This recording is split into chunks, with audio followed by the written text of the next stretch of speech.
Hello everyone, Dakian here coming to you with another ramble about miniatures. And it's on a Monday as usual. Today is the 12th of February 2018. And I've got a lot to show you. Starting off with these 7 Reaper Bones skeletons that I've painted up in rather basic paint schemes. Just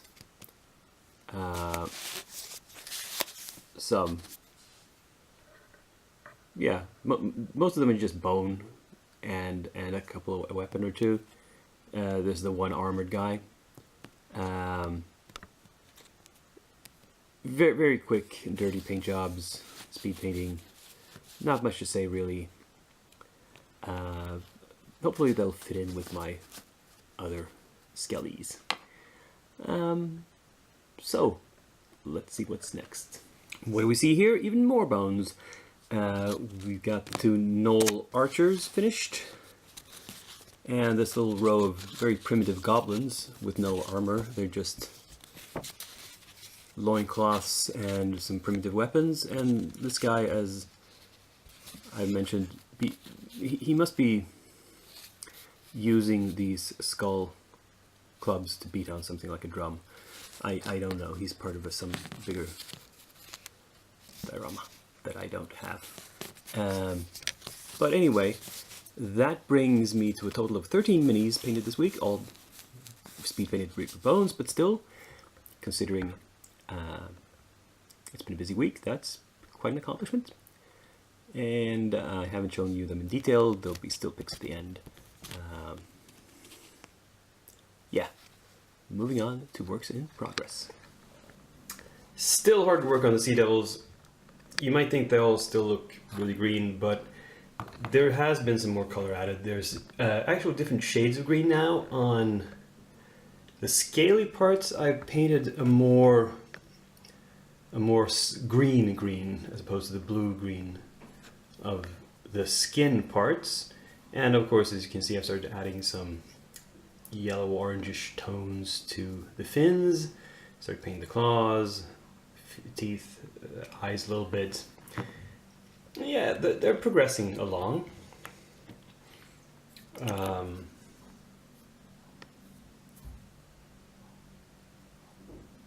Getting some color variation on them.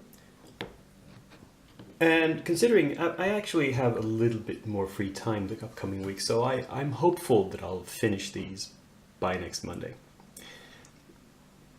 What else do we have to show you? Well, we have all of these guys. The remainder of those sort of random assortment of bones that I prepped. We have the Null Archers guys. Yes, this is the last of those bones. And the new guys I've added, the 2 Sea Elves and the Dungeon Delving guy have been assembled and primed.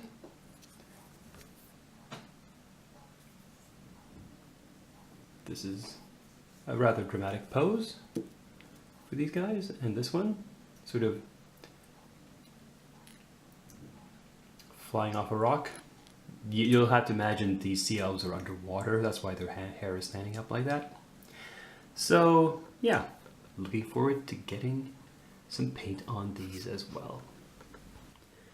New project time, and I think it's time to bring on the monsters again. I've been painting humanoids now for what feels like months. It's probably just weeks, but anyway, let's do something distinctly monstrous, and what's more monstrous than dragons? So I have this small collection of green dragons. We got the forest dragon hatchling and the young forest dragon from Reaper in metal. These are, well, as you can see, smaller young dragons. And then we have Blightfang, a big green dragon in Reaper Bones. Now, the idea is I'm going to prep and paint the 2 smaller ones first to try out some color combinations that I have in mind. And then once I feel I've got that down, I'll go on to the full scale thing. And I think I don't want to paint it this way. Now, I don't want to criticize this paint job. It's a very nice paint job, but it doesn't have enough contrast. If I go with the very light yellow orangish membranes here, which is a really good idea, I think I'm going to steal that. The scales need to be darker, and there needs to be more of a difference between the belly scales and the body scales as well. Now, not to criticize the painter here, as I said, I think this paint job is dictated by the fact that they wanted a black background, so they had to make the whole thing light to stand out. And it's possible that the paint job isn't even that light.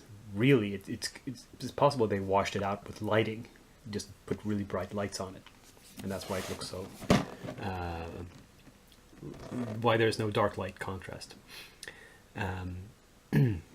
But yeah, I'm never going to have a completely black background to my model, so it needs to have contrast within the model. If that's not enough, I mean, I'll play it by ear a little bit. If it seems like my painting is progressing too fast and I need to prep even more stuff, I have some lined up. I've got this collection of bones golems that I got the other week. We got the clay golem, the flesh golem, the stone golem, and another crystal golem. I've painted one of these before, but it came with the set, so, well, we'll see how much I get around to doing. But that is the general idea.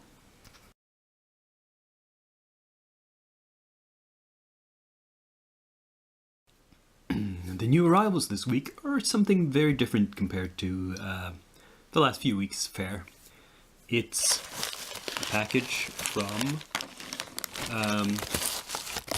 Mice with a bunch of strange Aeon miniatures, and they threw in a sticker for good measure for Unaussprechlichen Kulten, which, if you know your Cthulhu Mythos, is the famous book by von Juntz. It's also the name of a supplement for the Strange Aeons game. Who knows if I can find some use for this. So we have a bunch of stuff here. I ordered 2 sets of minis. One is, I don't know if you can tell, it's the Graveyard set, which mostly contains ghosts and ghouls and the like. Some zombie dogs here. You can see them. And there's some translucent green ghosts, and various zombies and ghouls, and a large coffin, and some gravestones, a bunch of gravestones, a lot of gravestones. And the other set is the Innsmouth set, which is Deep Ones. We have you seem to have the idea that a fully fledged Deep One is really large, compared to like a human-sized hybrid figure here. There's a hybrid in a wheelchair. There's some mostly Deep One hybrids in various stages of transformation. But I thought a full Deep One was more like this guy, maybe slightly larger than human, but still rather humanoid. So I think if you're going by sort of official Cthulhu standards, I mean, this is a really old Deep One.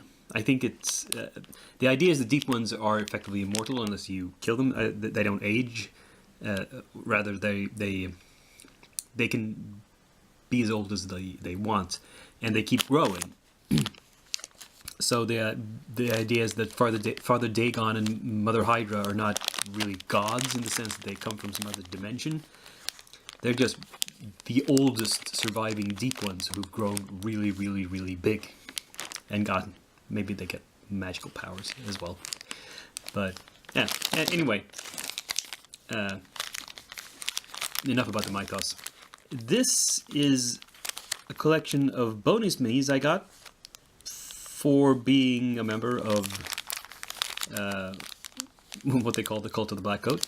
And this year, the membership miniature, the unique miniature was this goat figure. And then I got some more bonus stuff just because, I suppose. One of which this character here is a miniature I already have a copy of, but it's nice of them. And this guy you'll recognize. I think I painted him up before. And another zombie dog, and I can't really tell what this is. Some little animal, a dog, or a rat person, perhaps? Oh.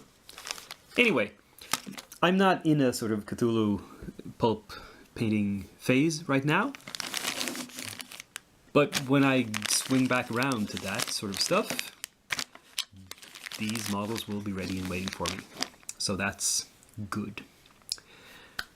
Anyway, this was a jam-packed episode. Lots of stuff to show and to tell. I hope you enjoyed it. Click like if you did. Subscribe if you haven't done so before.